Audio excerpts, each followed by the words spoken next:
The House of Mystery presents Inside Writing, the radio show where authors discuss their writing process in all genres. Now we're going out on a limb here because I'm going to show my age because there's a lot of questions here. This is like, you remember for me it's like sci-fi is Journey to the Center of the World,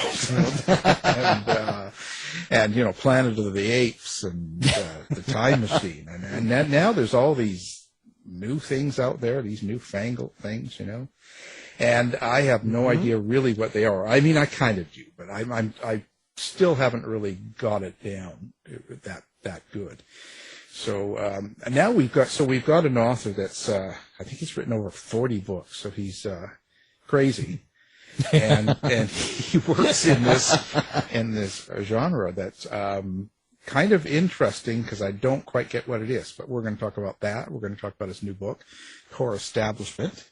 Jonathan Brooks, thanks for being on the show. Thank you for having me. Well, we'll see at the end of the show if you're still saying that, still here. Listen, so Jonathan, you write in this area that I used to feel like I was comfortable with. I used to think I understood it, but now there's so many different types of, let's say, science fiction and now fantasy sci-fi and all this, and you're even in a different one from that. Yeah. Kind of. So maybe explain to us old-timers what exactly this is, like as compared to just basic science fiction. Yeah, absolutely. So, Lit RPG, it stands for literary role-playing game, and game lit are two of the genres that are kind of emerging from a more of a high-tech background. So, video games and like tabletop games, even card games, those are being applied to fantasy and science fiction stories. So you take, a basic fantasy story and you can add elements to it that apply statistics to the development of the characters. So instead of just saying, I'm a mage and I worked really hard and I studied and now I can cast a spell, it's, I'm a mage, I killed a whole bunch of monsters, I gained experience, I leveled up, I'm now level 10, and this level 10 fireball is so much better than my level 1 fireball. So it's pretty much adding statistics and numbers to the development of the characters, and also applying usually a game-like world to the environment. So it's not just, I'm in a fantasy land, I'm in a fantasy land that has like status screens or menus that you can look at, or you just inherently know that you are only level 1 or I'm level 100. And so, you can really apply those that information to both your own development and the other people in the world. Now, when you do it, I guess what I'm trying to ask is, are you playing a game as you're writing this? Or are the readers kind of playing a game, and is it a game, and do you use dice and other things as you're going through an adventure like this? You when you're writing it, some people do use dice to give it a more organic feel instead of having it feel artificial. You don't necessarily have to as a writer. I don't.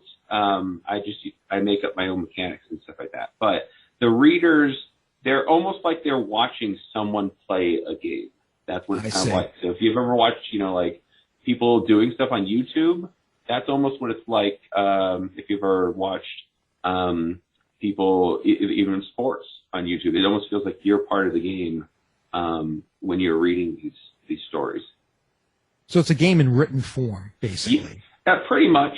So yeah, it's if you're even just take any, well, we could say like Lord of the Rings or something like that, if you were to give it some stats and, some development to the characters, that's pretty much what it is. So it's not necessarily has to be a game so much as a development that has statistics, and you can visually see usually. Sometimes there's stat tables, sometimes they're just notifications saying, congratulations, you leveled up, you improved your strength by 1, or you've unlocked a new spell or ability, that kind of thing. Wow. I need a drink. So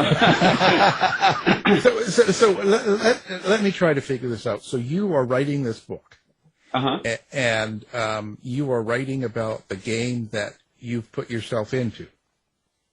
Pretty much, yeah. You can. All of what I develop in my stories, I make the whole game mechanics too. They may be similar to some like D&D or other video games that are like role-playing games, but they're all kind of the game world that I develop, and I have my characters live in that world. And all of these things, they don't always know that, or usually they don't know it's an actual like game. So that's just their world. So like if you woke up tomorrow and you had a status screen just pop up in front of your eyes saying, oh, you're level 5 or you're level 40 or whatever, that's kind of their world. So not necessarily has to be a game. It just has game-like elements that are applied to it. Wow. Well, if I wake up and see a screen, I'm calling the doctor. How do you come up with this? Like, how did you? Because I'm imagining that what you're doing is completing a whole. You're making a fantasy world. Yes. And characters in it. And so where does that world come from in your mind? Do you kind of know how that process works? Yeah, I basically start with an idea, and then with that idea, like just kind of a unique system or mechanics to the system, and I apply that and I build the world from there to see, because those mechanics in the system has to work with the world. It's better to start with that than to try to shoehorn a system or mechanics into an existing world that isn't suited for it, because then it's very obvious that you just added some flair to it that doesn't really matter usually. So I start with the system mechanics, like some are inside of a body. I do dungeon core. I should kind of state that dungeon core is a subset of lit RPG and game lit, and it focuses on the perspective of a dungeon and how they set traps, create monsters, design their dungeons to defend themselves against adventurers, heroes, whatever you want to call them. And I take that kind of idea and I apply it in different ways. Like I'm saying, I can put it inside of a body, and the dungeon core uses immune cells to defend itself against bacteria or viruses, that kind of stuff. I could make it the dungeon core in a fantasy land use probabilities and chance to figure out what kind of monsters or traps it uses to defend its dungeon. There's a whole bunch of science fiction using high-tech DNA sequencers to create new monsters to defend itself. There's a whole bunch of different ways you can go about it. But the main part of it is adding a system and the mechanics first before you get into too much world building and build around the system and mechanics. Well, what do you think your readers get out of this book? Or let's take it someone like me. I'm totally new to this idea. So if I was to pick up this book, what do you think, or what do you hope that I take away from it? Basically that you are invested in their development. That's what a lot of it is. It's role-playing games is a lot about character development. So you play a role in these games, essentially, And when you read these books, you almost feel like you're going along with them. So not just coming along for the ride for a story, but you feel like you're invested in these characters, and you want to see them develop. You want to see them get stronger, overcome obstacles, and pretty much just, you want to see the end journey, and you want to be there at every step of the way. Sometimes it's fun for readers to second guess the choices. Like, if I was in that position, would I have selected this spell or this spell? So it really kind of depends on, the reader, if they like that, or if they just like to watch the developments. There's some people love crafting. They like the crafting in games. So they like to be able to put elements together to create something new. They like to read about that kind of stuff. There's all sorts of different readers. Some like a lot of humor. There's, just like normal fantasy and science fiction books, it's what the writer wants to get out is an enjoyable experience for the reader. Well, in Dungeon Core, would you say that the dungeon itself is kind of the protagonist, the main character? Yes, definitely. This seems like it's become kind of like a popular niche. What do you feel the appeal is to the reader? Like I was saying, just learning about the development of the characters, being invested in them, being a part of their journey. Just like a lot of the people who read these kind of books are gamers, not necessarily has to be D&D or any kind of tabletop games, but even just video games. If they like role-playing games, first-person shooters, like Call of Duty, that kind of stuff. They have all sorts of things, but it's the reason they play those games is because they want to experience those games, experience the characters firsthand, and aid in their development. So when they see a character actually developing through the story, they really connect with that, and I think that's what we as writers want the readers to take out of it. We want them to both be invested, connected, and enjoy that development. So it's kind of like seeing the development or the growth of a player from the inside. Exactly. So you get to see their choices, see them make mistakes, see them overcome all these things, these obstacles, and it's seeing it from the inside. So your character, the main character in this new book, Milton Frederick, how Yes. would you describe him? Like, who is Milton? Well, let's see. He is a professional gamer, and he was abducted by aliens.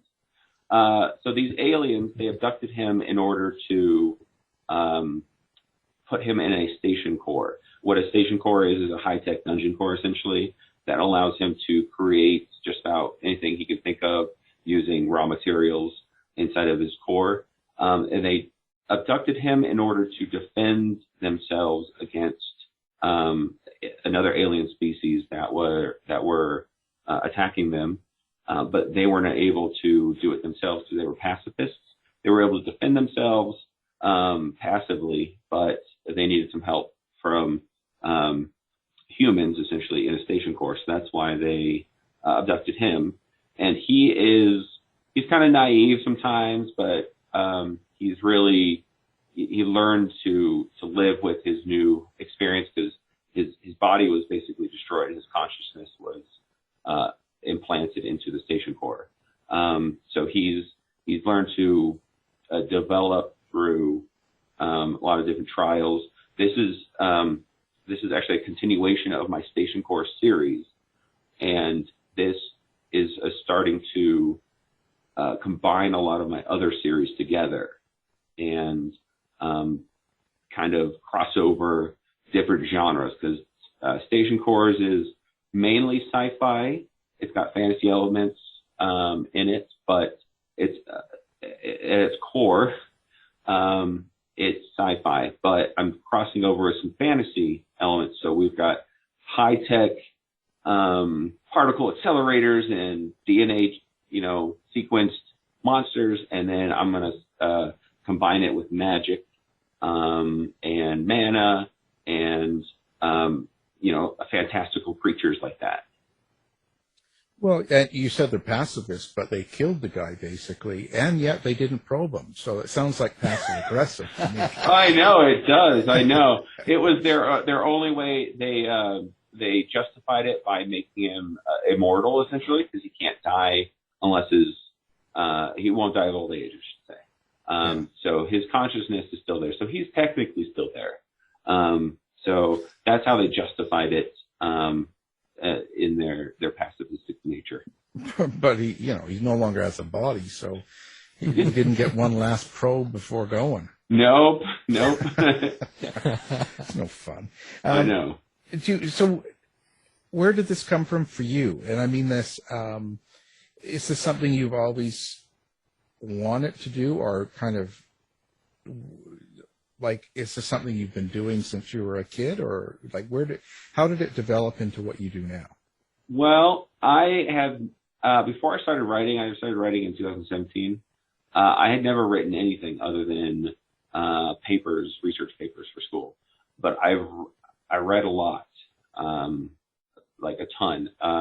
People in this genre, like in some other genres, they're like, they can't get enough.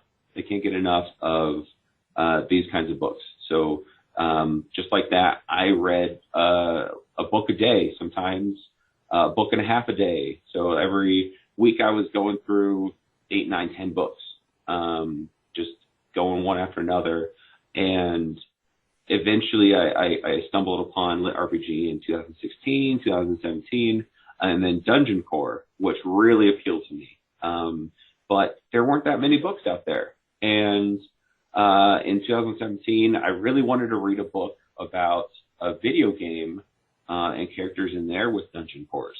And there wasn't anything out there with that idea. And that's what I wanted to read, because I thought that would be a cool idea. And there wasn't anything. I decided to write it myself. No prior experience in creative writing. I had a lot of experience in English class in college and stuff like that, with grammar and all that stuff, but I never actually creatively wrote before. So when I first did that, it was tough to get started, but I got through my first book and published it on Amazon just for fun, just to see what would happen, and people really liked it, and I started selling it and decided to keep writing. And at the end of 2018, I went full time because it was making enough to pay for bills. So I decided to just go full time. Well, I'm wondering, when you're writing these, mm-hmm. and you're using statistics and maybe dice rolls and stuff to create the story. I'm just wondering if you're ever tempted to go beyond the statistics. And the reason I ask that is back when I used to play Dungeons and Dragons with my brother, mm-hmm. at times I'd be the dungeon master, and I'd also do some player characters as well, because it was only the two of us. Yeah. And so, I really like these characters. And so sometimes I'd bend the rules a little bit, so my own rules and stuff to keep the characters going, or to keep the story evolving, or to keep them from dying. I just wonder if you've ever been tempted to do anything like that while you're writing these stories. Yes, definitely. There's a couple times where you can get those elements into the story to keep them alive, but in this genre, if you do it too much, people will notice, and they will call you out. And even bending some of the rules as far as your mechanics and stuff like that, they will do the math for you. They're like, you got this wrong. That's 5,000, not 4,000. So they will call you out. They'll message you. They'll email you. Be like, you got this wrong. You need to fix it. For your other readers. So yeah, that's part of that's both an appeal as a reader and an appeal as a writer, because you want to make sure it's right. So a lot of research goes into our stories, because it's not just just making up these systems in the world and stuff like that, but you want to make sure you're as correct as possible. So editing and fact checking and the math. There's a lot of math involved in a lot of these, behind the scenes at least, so that you're correct. Wow, whole different idea for me of role playing, but Yeah. well, do you actually get inside it yourself? Like when you're going through a book, do you actually role play or become any of the characters? I kind of put myself in the position of usually the dungeon core, so I can understand what choices they should make, and because they're all about like developing their dungeon, so they are making the story essentially, because you also have the viewpoints of like adventurers or heroes going through, so they are actually developing their story within the story. So I follow them along, because normally in fantasy they have to, they go on a journey and they fight monsters or whatever, they may go through a dungeon, but when you're thinking about the dungeon core, you need to think about essentially the other side. You got to think about what the bad guy would do essentially, even though a lot of the dungeon cores, they could go either way. They could be bad. That could be just what they naturally are. But you got to really think about the other side of adventuring, journeys, and that kind of stuff. Well, how do you explain or how would you describe, is probably better, your characters? And I say that because I've had hundreds of writers on and I ask them quite often about their characters, and some of them will say, well, they're like my family, they're like my children, like they have bona fide relationships with these people as if they are real people, like they're neighbors or something. So in this particular type of writing, how is it that you feel about your characters? They're more, well, I do connect with them, and I do apply some real world relationships to their personalities, but they are typically like a dungeon core could be a floating gem in a dungeon, like glowing gem or a crystal or something like that. So they don't necessarily have bodies. They don't have the same kind of body language that a normal character would do. So you can't say like Mike shrugged, because they're not really, they don't have a body. They can't shrug. They can't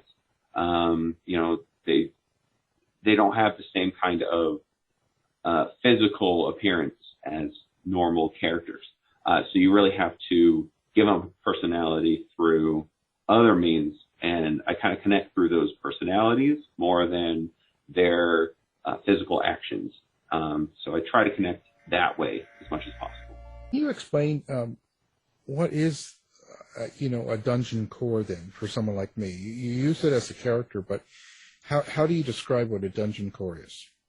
Yeah, it's basically really it can be anything, anyone, but typically kind of the base idea is some sort of a stone, a gem, a crystal that's at the heart of a dungeon, and it's what powers the dungeon, what makes all the decisions for the dungeon, and controls everything in there. So they are usually an object. Now there's stories out there, dungeon core stories, even ones that I've written, that they may have human avatars that they can create, so they can kind of inhabit a body that's kind of an artificial body. There's some that are like half human, half dungeon core, and yeah, but the main idea behind them is that they're stuck in a dungeon.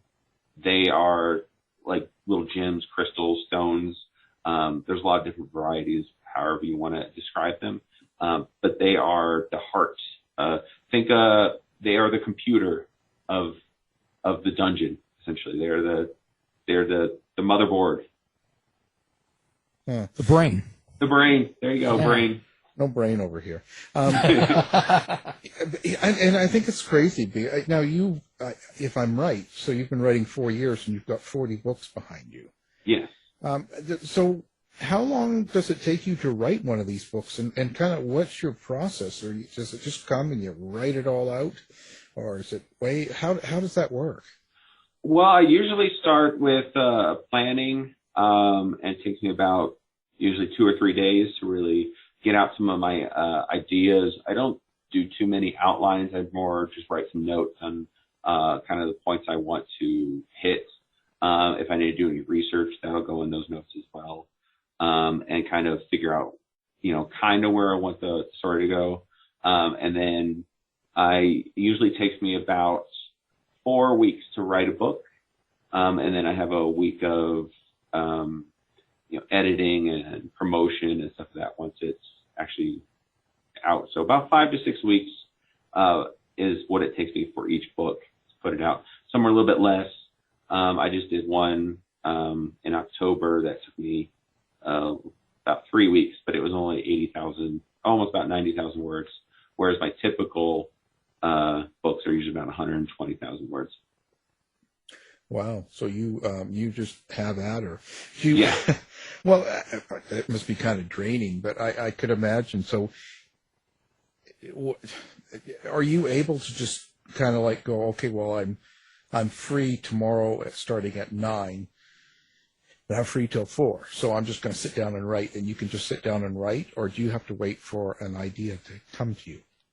I just sit down and write. I have a pretty strict schedule I stick to. So about 6 to 7:30 in the morning. That's when I start. I start at about 6.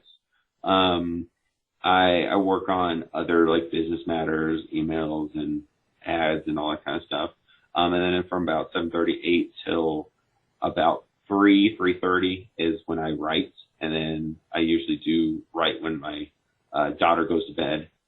So around like 8 o'clock till about 7:30 at night until about 9 o'clock. I write for another hour and a half. So I write quite a bit each day, like 8 to 9 hours, Monday through Friday, and then also usually work 4 or 5 hours on a Sunday, unless I'm doing something. But I try to keep on schedule there. How is this genre for you? When I would imagine this type of writing, Mm-hmm. you have to be very interactive with people, with readers, and people. They're very involved in this. They have to be on board. It's almost like a spaceship in that sense. Like you guys are all part of a team in a sense. So, I would that take a lot of your time being. I don't want to really call it marketing, but being involved with readers and people on the other side.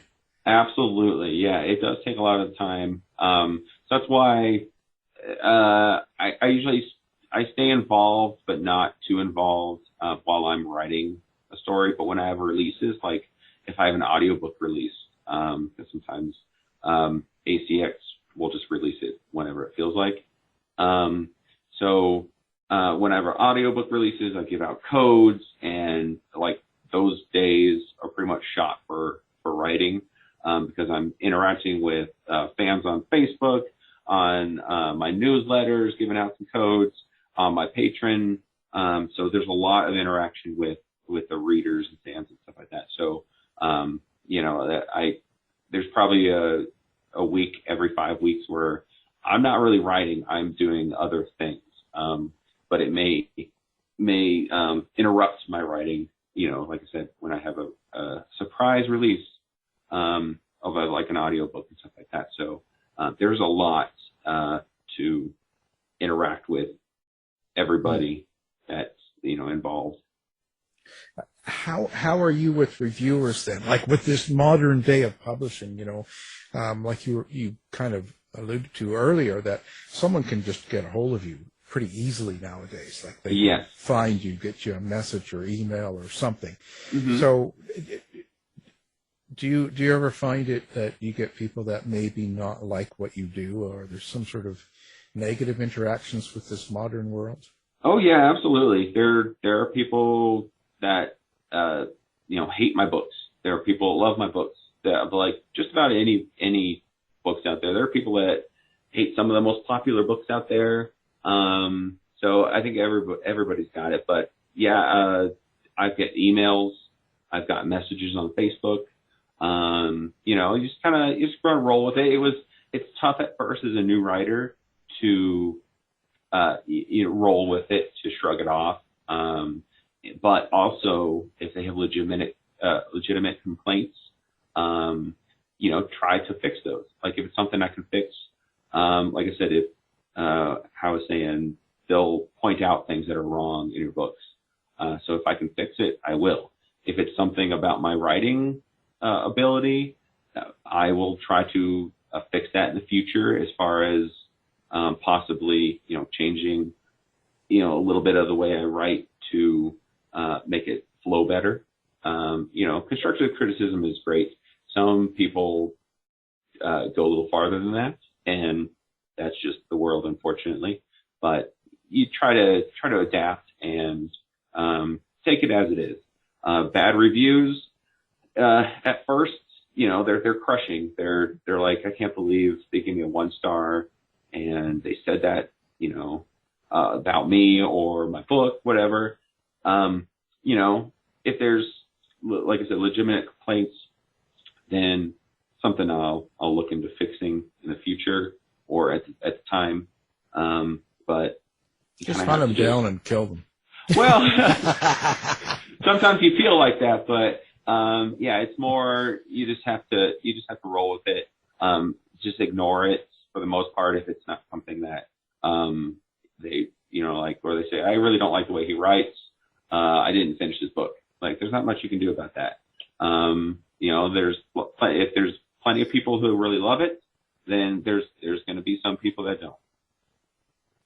Do you have favorite role-playing games or video games, and which role-playing and video games inspired you the most?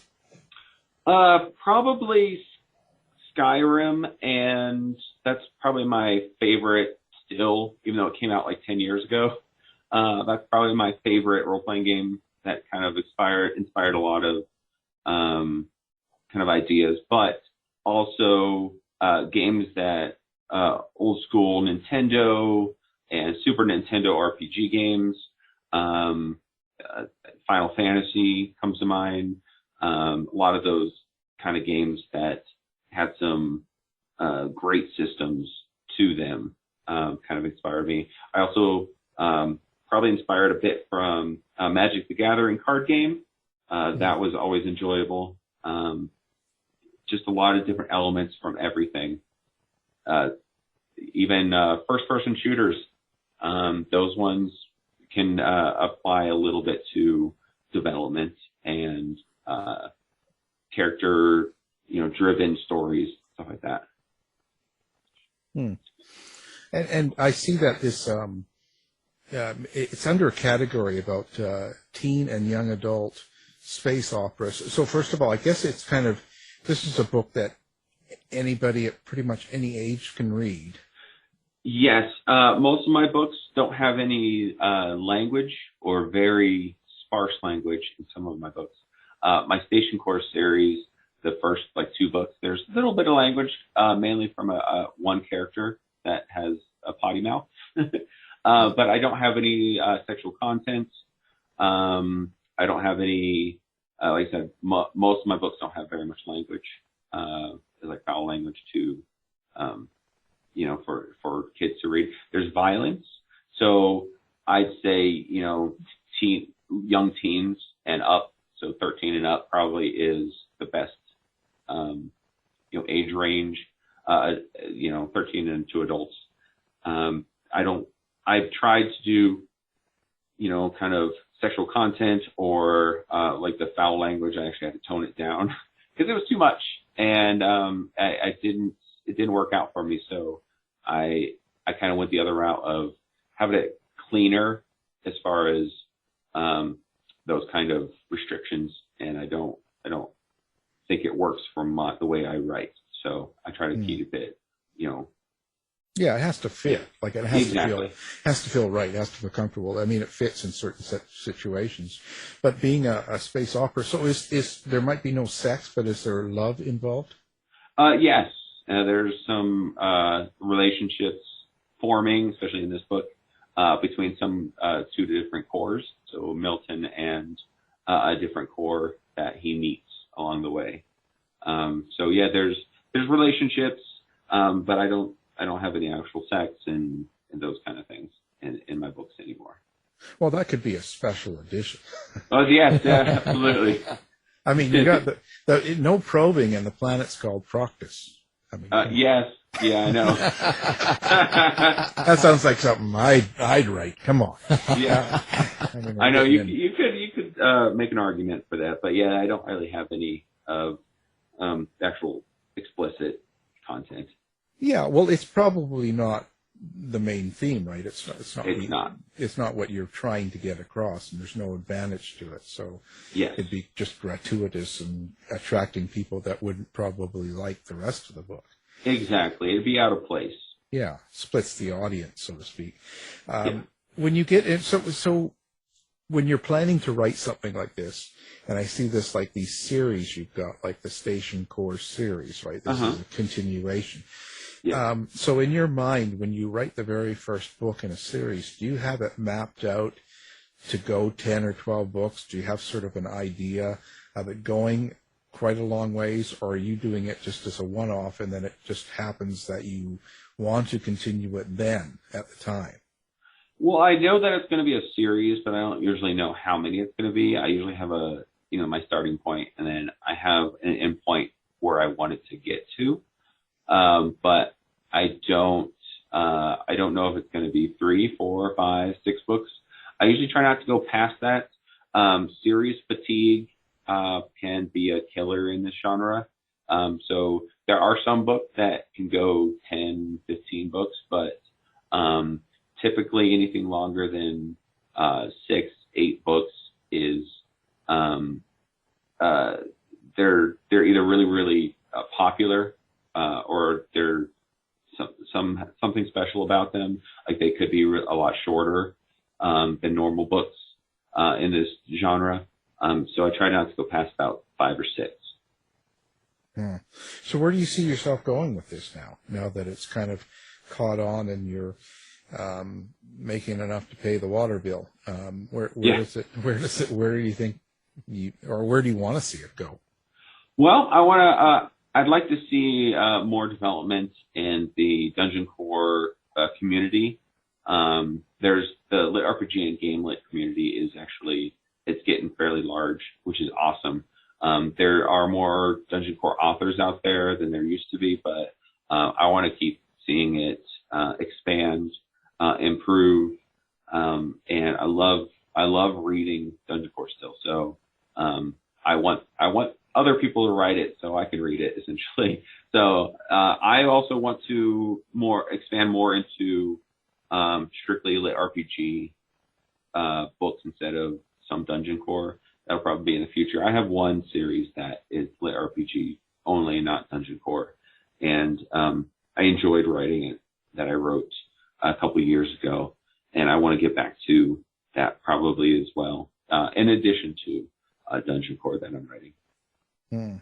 So, anybody that kind of influences your writing? I'd probably say some of the forerunners in the Dungeon Core genre, Dakota Crouch, Jeffrey Falcon Loeb. Those are my 2 favorite. They did the Divine Dungeon and Slime Dungeon series, and I really enjoyed those, and that's kind of what got me into it. So I take a lot of cues from their writing, and some of the same tropes that they use. Like they have a dungeon fairy or dungeon pixie, something that acts as a guide for new dungeon cores. The way that they develop their dungeons is something that I played around with, but use the same kind of ideas that they kind of came up with at the start of this genre, because it's not a very big genre. 2016, I believe, is when some of the first books like this came out. Lit RPG is a little bit older. It came out in Russia first, and it started in like 2011, 2012, somewhere around there. So the whole, lit RPG game lit community is fairly new. So unlike most genres, it's only been around for less than 10 years, really. So it's communist. Well, that's kind of where they started, but we've adapted it forward. So. Well, that's a good thing. Yeah. Just anybody you'd like to work with? I'd love to work with probably Dakota Crowd at some point. I actually worked with Jeffrey Falcon Loeb to do my bio dungeon, one about the core instead of a body. So that was kind of a dream come true, being able to work with one of the people who got me into the genre to write. So Dakota Kraut, James Hunter, he does urban fantasy. He used to do a lot of urban fantasy, but now he does a lot of, I think he still does, but he does a lot of game lit and lit RPG now too. What do you think, from your perspective, now that you've written 40 books and you've been involved in this scene for a while, when you pick up a book in this same type of writing, what do you consider a good one? Like, and I don't mean you don't have to name places, but I mean, like, when you read it, what about it makes it good? Like, what is it that you look for in a good book in this area?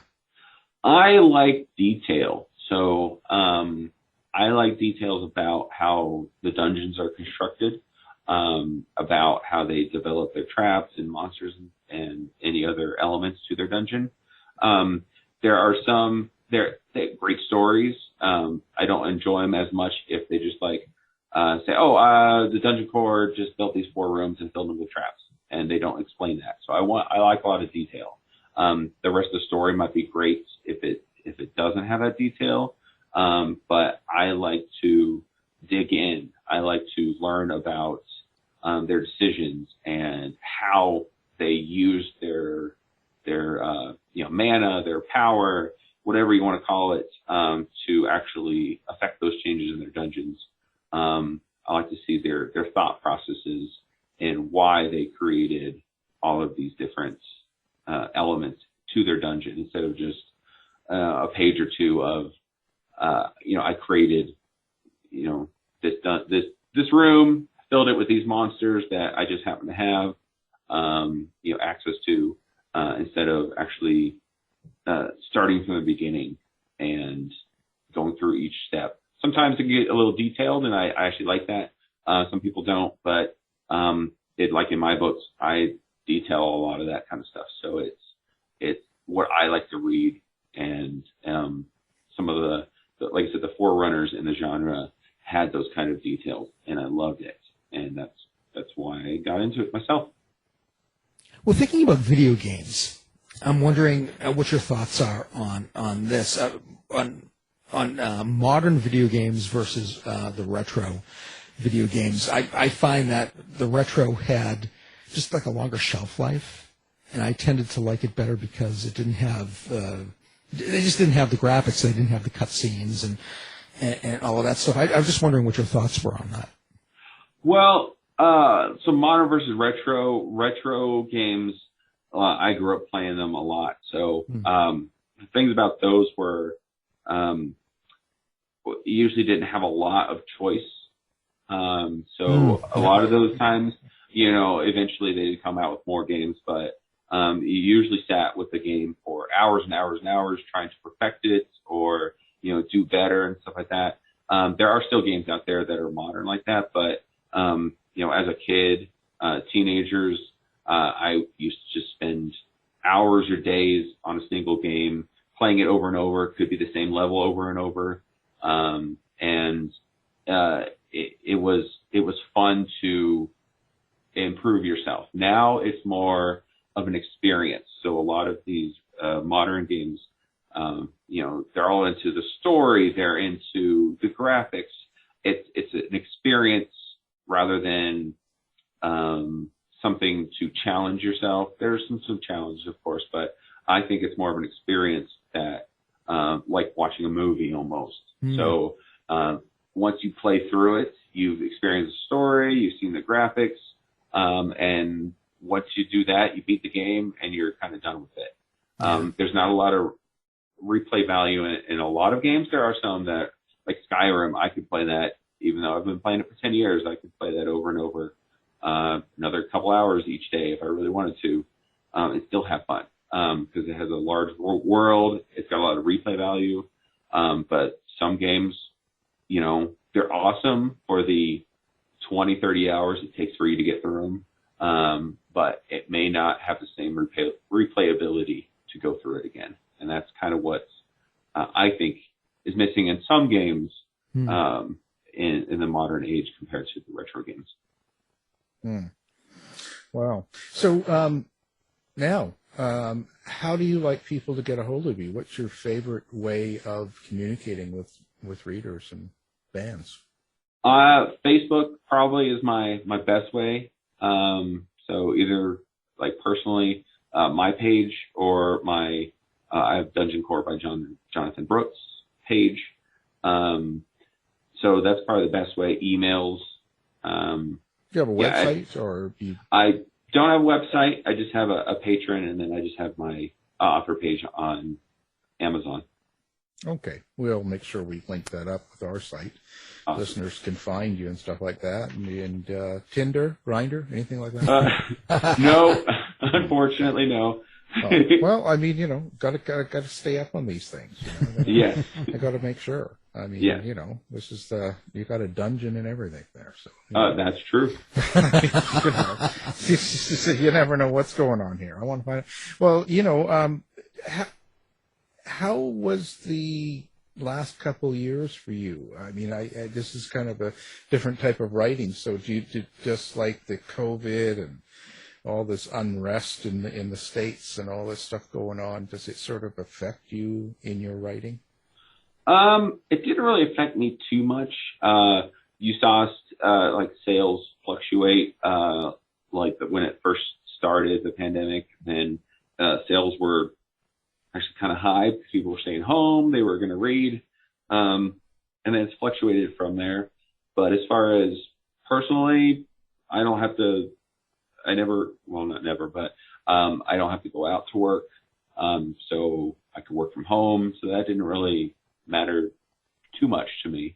A lot less visiting with other people, going out to stores for a while. But after the vaccines, I feel more comfortable going out. Yeah. Well, I've got a great idea for you. When you do your next book, these people that say something bad about your writing or about you can always just take them and kill them in your book. That is true. Right. Well, I do that. I have in my Patreon on one of my tier levels, I can have them put in my books if they want. And one just recently wanted this lady wanted her and her boyfriend in my Spirit Core book, which is essentially it's a book about a reincarnated serial killer brought back from hell to haunt houses and kill them using their fear against them. And they wanted to have some characters in there that were either victims or something like that. So I've had people want to do that, and I have a lot of fun. I made them into actually serial killers themselves. Wow, there you go. You just never know, Yeah. But you should be happy. You look at you. You've done really well. You've 4 years ago or so, you just went into a whole new area that hadn't really been explored that deeply at the time. You just jumped in and did it. So anybody says bad stuff, you just tell them to come to me. I'll take care of them. I get swore at almost every day. So okay. I'll just throw it on there, And I got a really good idea for your next book. How about, role playing in a game? How about strip poker? I know about this one. Oh my! Well, there you got the dungeons, you got the probing, you got all this stuff going on. We just throw some whips in there and maybe a rat. Oh, there are some dungeon cores that have a harem element. Harem is a very big part of the genre in some of the RPG and dungeon cores. So there's I think I've probably read something similar to that in one book or another.